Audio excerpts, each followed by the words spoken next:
Bom dia, como é que você está? Tudo bem? Eu estou muito contente de poder trazer uma palavra de Deus para o seu coração. Eu creio que o Espírito Santo de Deus vai falar a sua vida neste dia tão especial, nesta manhã.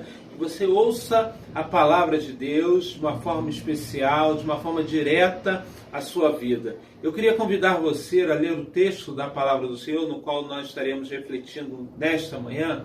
Um texto do profeta Isaías, no capítulo 6, nós vamos ler de 1 a 8. E você pode abrir a sua Bíblia, a minha versão que eu estou utilizando é a Nova Almeida atualizada. Você pode abrir a sua Bíblia e a gente vai ler esse texto da palavra do Senhor e a gente vai refletir. Mas antes, eu queria orar ao Senhor, pedir que o Espírito Santo de Deus que está presente, ele fale ao seu coração, ao meu coração, ao coração de todos nós que temos a oportunidade de ouvir a palavra do Senhor. Então vamos orar? Vamos clamar ao nosso Deus? Feche seus olhos onde você está, aonde você está. Eu queria que você estivesse agora colocando toda a sua atenção em Deus. Se você estiver fazendo outra coisa, por favor, pare um momento e venha orar comigo. Vamos orar juntos, vamos estar diante do Senhor, vamos colocar a nossa vida diante do nosso Pai, daquele Deus que nos criou. Então faça isso nesse instante. Ó Pai querido, Pai bendito, é bom a gente poder saber que Tu és o Deus que nos fala em todos os momentos da nossa vida, em todos os momentos da nossa caminhada. Por isso, Senhor, eu quero te pedir que, em nome de Jesus, fala, Senhor, ao meu coração, para que eu transmita aquilo que Tu já colocaste no meu coração às pessoas que estão Te ouvindo, Senhor, neste dia. Eu te peço, Senhor, que Tu faça isso e essa oração eu faça em nome de Jesus. Amém. A palavra do Senhor diz assim, queridos. Profeta Isaías, no capítulo 6, do versículo 1 ao versículo 8, diz assim: No ano da morte do rei Uzias, eu vi o Senhor assentado sobre um alto sublime trono, e as abas de suas vestes enchiam o templo. Serafins estavam por cima dele. Cada um tinha 6 asas, com 2 cobriam o rosto, com 2 cobriam os pés, e com 2 voavam. E clamavam uns para os outros, dizendo: Santo, Santo é o Senhor dos exércitos. Toda a terra está cheia da sua glória. Os umbrais das portas se moveram com a voz que clamava, e o templo se encheu de fumaça. Então disse eu: ai de mim, estou perdido, porque sou homem de lábios impuros e habito no meio de um povo de impuros lábios. Os meus olhos viram o Rei, o Senhor dos Exércitos. Então um dos serafins voou para mim, trazendo na mão uma brasa viva, que tirado do altar com uma pinça. Com a brasa tocou a minha boca e disse: eis que esta brasa tocou os seus lábios, a sua iniquidade foi tirada e perdoado o seu pecado. Depois disto ouvi uma voz que dizia: a quem enviarei e quem há de ir por nós? Eu respondi: eis-me aqui, envia-me a mim. Queridos, palavras de Deus para o seu coração, para o coração de cada um de nós. Olhando, queridos, esse momento que nós estamos vivendo, eu percebo que essa palavra é bastante pertinente para o tempo que nós estamos vivendo, principalmente nós que moramos no estado do Rio de Janeiro. Nós realmente temos vivido dias difíceis, onde nós temos, durante vários tempos, tido a lacuna de quem governa a nossa cidade, né? Por razões de corrupção, ou de várias outras situações, mas de qualquer forma nós estamos vivendo hoje um momento de afastamento do governo do Estado por conta de algumas questões que precisam ser provadas e precisam ser apuradas, mas a verdade é essa é a grande realidade. O profeta também vivia um tempo bastante confuso, talvez como o tempo que nós vemos hoje, mas a confusão se dava porque o rei Uzias, que era aquele que governava, ele havia morrido. Então, na morte do rei, até outro rei começar a reinar, as questões ainda ficam um pouco confusas, como é que vai ser, quais são os passos. Mas o que é bem importante é que essa referência histórica me mostra que o profeta percebe que nesse tempo, quando havia morrido o rei Uzias, ele consegue ver que existe alguém que é acima do rei Uzias, e que esse alguém nunca morre, e que esse alguém nunca deixa de reinar, e que esse alguém está sentado no seu alto, no seu sublime trono. E por isso ele fala: eu vi o Senhor assentado sobre o alto sublime trono. Queridos, a Bíblia tem mostrado para nós, e a gente tem percebido, que a nossa visão, ela realmente é muito importante para a nossa vida. A maneira como nós vemos e como nós entendemos o mundo, a nossa vida, ela passa a ser vivida considerando aquilo que nós vemos e como nós enxergamos o mundo em si. Então, a nossa história, ela passa a ser formada a partir do mundo que nós vemos e como nós entendemos esse mundo, como nós entendemos essa realidade. E aqui nesse texto, ele traz para nós algumas questões que são bem importantes. Eu queria que você anotasse e pensasse um pouco a respeito disso.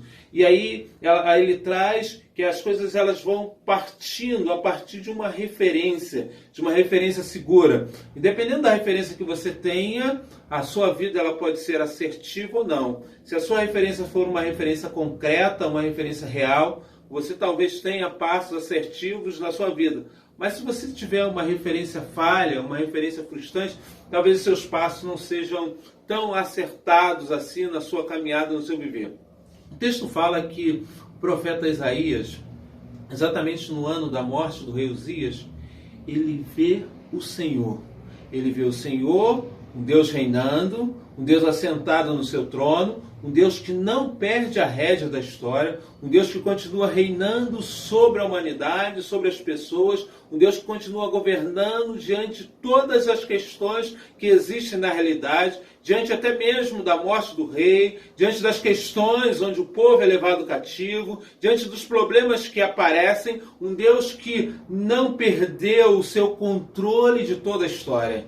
E aí, queridos, eu acho que isso é muito importante para a minha vida, para a sua, porque talvez o meu sofrimento, o seu sofrimento, parte de não ter a percepção de que ainda existe um Deus que continua reinando no momento que nós vivemos hoje, momento das crises políticas, momentos da doença, do Covid-19, momento das questões difíceis da gente entender e da gente perceber relacionadas à vida, essas questões. Diante desse momento ainda existe um Deus que está reinando, que está governando sobre a terra, que está governando sobre o mundo. E aí a gente precisa conseguir entender essa realidade. O profeta nos faz perceber isso. E aí o profeta não só percebe um Deus que está reinando sobre o alto sublime trono, mas o profeta também percebe um Deus que é santo, santo, santo. E aqui, queridos, há a repetição do santo, santo. A gente vê novamente isso em Apocalipse.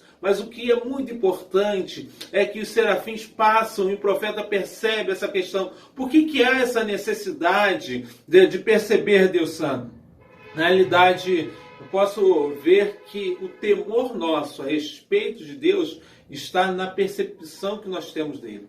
Algumas pessoas têm visto um Deus talvez muito em figura humana. Algumas pessoas têm percebido um Deus que é aquele Deus colegão, aquele Deus que talvez seja um Deus que compartilha das mesmas fragilidades, das mesmas questões. Talvez o homem tentando aproximar, né, o Deus do homem, talvez ele tenha essa visão errada, essa visão equivocada de Deus. O profeta aqui, ele passa 4 versículos descrevendo Deus, tal é a grandeza desse Deus. E aí, quando a percepção de Deus é que leva a gente tem a percepção de todas as outras coisas, inclusive de nós mesmos. O próprio Calvino fala que, à medida em que nós conhecemos Deus, nós conhecemos a nós mesmos. Então, essa percepção de Deus faz com que nós tenhamos uma percepção de nós mesmos. E aí ele vê Deus santo, santo, santo. E ele vê não só essa questão da santidade de Deus, mas vê que esse Deus ele invade toda a terra, que a sua glória está presente em todos os lugares, que essa percepção ela pode ser vista na beleza dos céus, na beleza da natureza em si, criada por esse Deus maravilhoso. Então ele fala, toda a terra está cheia da sua glória, Deus santo, santo, santo. Qual é a visão que você tem de Deus? Dependendo da visão que você tem de Deus, isso vai influenciar de uma forma muito direta da visão que você vai ter de si mesmo. Se você olha para si mesmo como uma pessoa maravilhosa, como uma pessoa, eu sou especial, talvez você ainda não tenha a visão de Deus correta. O profeta, quando ele percebe a visão maravilhosa de Deus, ele olha para si mesmo e fala, ai de mim, Ai de mim que eu estou perdido, ai de mim que eu estou perdido. Então, queridos, a nossa visão de nós mesmos, a partir da visão de Deus, daquilo que Deus realmente é a visão de pessoa perdida, de pessoa carente da graça de Deus, carente do poder de Deus. E nós não só nos olhamos assim, mas nós também conseguimos perceber que a humanidade à nossa volta também é uma humanidade perdida, é uma humanidade carente de Deus. Então o profeta olha para si e diz: eu estou perdido, eu vou morrer, eu preciso de Deus, eu preciso da graça de Deus, eu preciso da bondade de Deus. Olha, se você conseguiu enxergar Deus como Ele é verdadeiramente, se você conseguiu enxergar a santidade de Deus, certamente você olha para você e diz: eu estou perdido, eu estou perdido. E não só eu estou perdido, mas o mundo. Eu olho para o meu vizinho, está perdido. Eu olho para as pessoas à minha volta, estão perdidas. Eu consigo perceber que as pessoas estão perdidas, assim como eu estou perdido. Ah, eu estou perdido. Mas, queridos, um Deus gracioso como esse nosso Deus, um Deus bondoso como esse nosso Deus, um Deus maravilhoso como esse nosso Deus, não deixe com que as coisas permaneçam assim, com que realmente a sua vida esteja na perdição. Um Deus que Ele se preocupa conosco, Ele se preocupa com a nossa fé, Ele se preocupa com aquilo que a gente é, Ele se preocupa com os nossos problemas, Ele se preocupa com as nossas dificuldades. Esse Deus vem ao nosso encontro. E aqui, se você perceber, o texto fala, no momento em que o profeta, ele percebe a sua perdição, ele percebe a necessidade que ele tem de salvação, ele percebe o seu afastamento de Deus, Deus vai ao seu encontro. Então diz o texto no versículo 6, então um dos serafins, ele veio ao meu encontro, ele voou para mim, e ele trouxe nas mãos uma brasa viva, e ela toca cirurgicamente no lugar onde eu estava perdido, ela toca nos meus lábios, e o profeta já dizia, olha, eu sou homem de lábios impuros e habito no meio de um povo de impuros lábios. Então ele percebe, querido, ali a sua dificuldade, ele percebe o seu problema, e aí ele percebendo o quanto ele está perdido, ele percebendo tudo isso, ele consegue também olhar e realmente ser tocado por Deus, ser tocado por uma ação divina poderosa. O que é importante a gente ver é que esse Deus que nós cremos é um Deus que ele vem ao nosso encontro, é um Deus que nos toca, que toca a nossa dor, que toca a nossa dificuldade, que toca os nossos problemas, é um Deus que está presente no meio de nós. Então isso é bem importante, ser tocado pelo Senhor. E aí nós temos a questão importante, onde o profeta, ele mesmo relata da questão de que toca os lábios e a iniquidade foi purificada, foi realmente perdoado o seu pecado, foi tirada toda a iniquidade. Esse toque de Deus, porque somente Ele poderia fazer isso, já que Ele estava no meio de um povo de impuros lábios. Então percebe ali essa questão da realidade de um Deus que vem ao encontro, que toca. E aí, queridos, no versículo seguinte, versículo 7, diz, ela tocou os lábios e assim foi perdoado os meus pecados. No versículo 8, depois disso, o profeta, ele consegue ouvir a voz de Deus. Diz no versículo 8, depois disso ouvi a voz do Senhor que dizia, a quem enviarei, a quem agir por nós? O que é interessante a gente perceber nesse texto é que ele ouve a voz de Deus depois que o seu pecado é perdoado. Ele tem a sensibilidade de conseguir ouvir a voz de Deus. Deus primeiro trata as nossas questões, Deus primeiro trata as nossas feridas. Pessoas que estão feridas, elas têm dificuldade de ouvir a voz de Deus. Elas ouvem, às vezes, algumas vozes bem confusas, porque elas ainda estão feridas, porque ainda precisam ser tratadas no seu coração, na sua vida, algumas questões. Mas o profeta, depois que ele é perdoado, depois que ele é purificado, depois que ele percebe, diz o texto faz questão de dizer isso, e que é interessante no versículo 8, depois disso, ou seja, depois de todo esse processo, dele ter a visão de Deus, a visão de um Deus santo, de um Deus maravilhoso, de um Deus criador dos céus e da terra, depois dele ter a visão de si mesmo, de uma pessoa pecadora que necessitava de uma ação poderosa de Deus, depois dele ter a visão de um mundo, de pessoas pecadoras também à sua volta, e depois dele ser tocado por Deus, depois dele ser tocado pelo anjo do Senhor, ele ouve a voz de Deus. Precisamos ouvir a voz de Deus, mas precisamos antes ser curados pelo próprio Deus do nosso pecado. O pecado é perdoado. E a voz de Deus é a voz de um Deus que realmente usa homem, usa mulheres, usa pessoas, para que elas sejam agentes dele na transformação da humanidade. Diz o texto, onde parece que a Trindade ali reunida, nesse consenso da Trindade, Deus Pai, Filho e Espírito Santo, eles se reúnem diante desse momento difícil em que eles estavam percebendo na humanidade. Quem enviarei? Quem há de ir por nós? E aí o profeta, de forma voluntária, levanta a mão e diz assim: Senhor, eis-me aqui, pode me enviar, eu vou, envia-me a mim. Queridos, coisa maravilhosa a gente olhar esse texto. E aí eu quero pensar algumas lições que são bem preciosas para a nossa vida. Eu queria pensar em pelo menos umas 5 lições para a sua vida, para a sua caminhada. A primeira lição é: você tem conseguido enxergar Deus Santo? Você tem conseguido perceber essa santidade de Deus? Você tem conseguido perceber isso? Ou talvez o seu Deus tenha sido tantas outras coisas e você não tem conseguido olhar para um Deus tão santo assim. Talvez a nossa grande dificuldade de adorar a Deus, de temer a Deus, talvez porque a gente ainda não conseguiu enxergar um Deus santo. Talvez o nosso Deus ainda não é tão santo assim. A gente ainda não tem esse temor. Quando a gente não parte dessa referência do Deus Santo, todas as outras referências da nossa vida, elas estão equivocadas. Porque não existe uma referência, uma primícia verdadeira que seja maravilhosa, em que realmente a gente possa apoiar, uma referência concreta.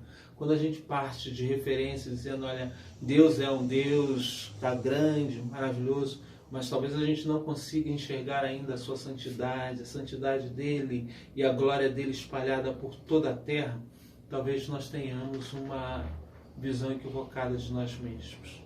Se a gente olhar no contexto bíblico, Jesus viveu com pessoas assim, que não tinham essa percepção clara de Deus. Os fariseus, principalmente, por isso Jesus chama de pessoas que talvez não precisassem de perdão, porque eles não conseguiam ver pessoas, não conseguiam se ver como alguém pecador. Quando nós vemos a santidade de Deus, imediatamente nós olhamos para nós e vemos o nosso pecado, vemos a nossa fragilidade, vemos os problemas, vemos quem nós somos. E essa realidade, queridos, ela traz uma crise no nosso coração, e essa crise é exatamente a gente perceber que a gente está muito aquém daquilo que Deus quer. E por isso nos cabe apenas a morte.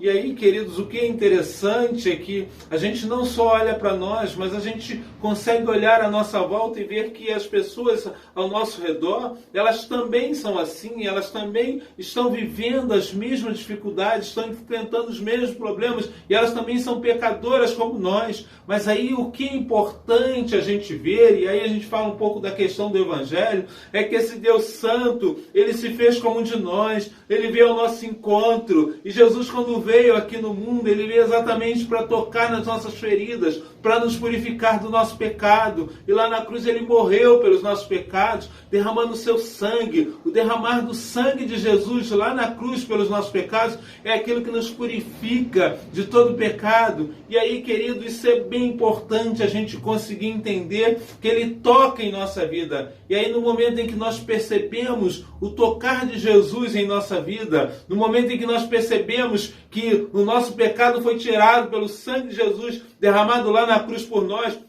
quando Ele nos justifica e assim nos torna justo, nós temos a sensibilidade de conseguir ouvir a voz de Deus. E nós nos tornamos mensageiros do Senhor. A voz de Deus é a mesma. Você vai lá, faz discípulo. Quem eu vou enviar? Eu vou enviar pessoas que eu purifiquei. Eu vou enviar pessoas que eu transformei. Eu vou enviar pessoas que eu toquei. Eu vou enviar pessoas por quem Jesus morreu. Meu filho morreu lá na cruz. Nenhuma gota do sangue de Jesus é desperdiçada.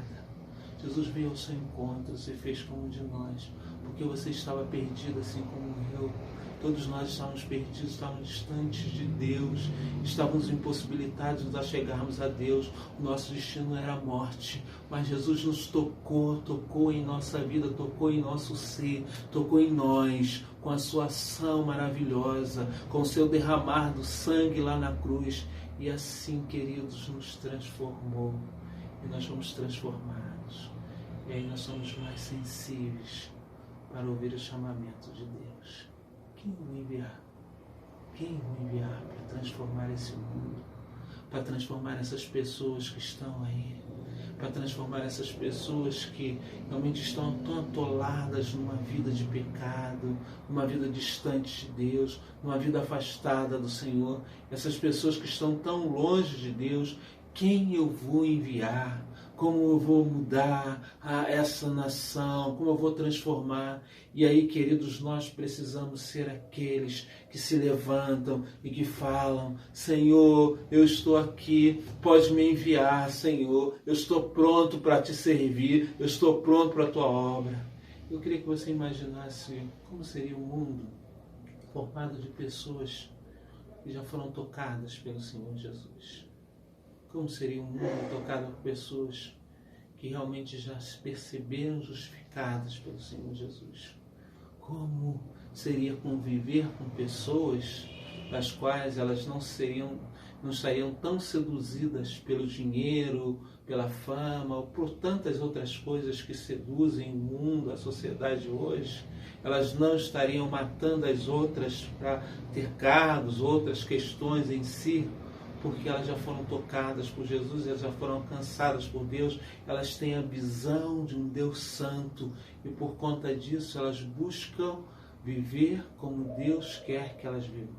A palavra do Senhor lá em Mateus, Jesus fala-se de santo porque o meu Pai é santo, Deus é santo, Deus quer que nós sejamos santos, mas nós só seremos santos se realmente conseguirmos enxergar a grandeza desse Deus, conseguimos enxergar o quanto Deus é santo.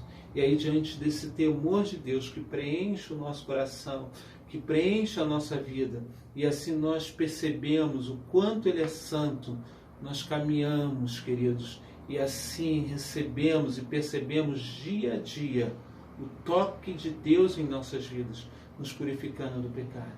Eu queria convidar você a fazer algo para a sua vida. Eu queria que você buscasse ler esse texto, eu queria que você se sentisse inserido nessa realidade. Eu queria que você se visse como o profeta, como se você estivesse enxergando a grandeza de Deus.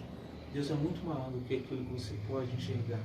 O profeta utiliza de algumas figuras e você vai perceber que ele faz algumas comparações que fica difícil até mesmo da gente descrever, da gente desenhar, mas é porque a grandeza de Deus era de tal forma que ele faz essa comparação, essa questão, e ele leva, falando de Deus, os 4 primeiros versículos do texto que nós lemos, e descrevendo o quanto Deus é santo, o quanto Deus é maravilhoso.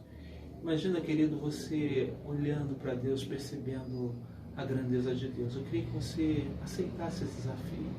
Comece a escrever o quanto Deus é grande, maravilhoso. A gente não consegue descrever toda a grandeza de Deus. A gente não consegue descrever quem é Deus. A gente não consegue descrever o quanto Deus é poderoso, o quanto Deus é maravilhoso. Queridos, você pode viver uma vida diferente. Você pode viver distante do pecado. Você pode viver uma nova vida. Você pode viver sendo tocado pela graça de Deus, sendo tocado nos seus lábios ou em qualquer outro lugar onde realmente Deus o tocou, onde o pecado na sua vida ele realmente não tem mais poder, porque Deus já tocou e você precisa perceber isso e daí você ter uma vida aos pés do Senhor. Você precisa exercer o seu chamado missionário. A palavra do Senhor nos chama para a missão. Por isso, o profeta ouve a voz de Deus. E a voz de Deus é essa: quem eu vou enviar? Quem eu vou enviar? E a sua resposta é única. De alguém que foi impactado pela graça de Deus. De alguém que foi impactado pelo poder de Deus. Que diz assim: eu estou aqui. Deus pode me enviar. Deus pode me enviar. Que Deus abençoe a sua vida. Que Deus abençoe o seu viver. Que você consiga, nesse tempo de tanta confusão, em meio a tantos problemas que a gente enfrenta, que a gente vive, em meio a uma sociedade tão confusa que se tornou a nossa sociedade, que você consiga perceber a graça de Deus, o amor de Deus, o poder do Senhor sobre a sua vida, sobre o seu viver, que você consiga perceber tudo isso, que você consiga, querido, ter um novo andar na sua vida, na sua caminhada. E lembre-se, tudo começa na visão do Deus Santo, Santo, Santo. Que Deus abençoe você, que Deus te dê um bom dia, um bom domingo, um dia especial para você.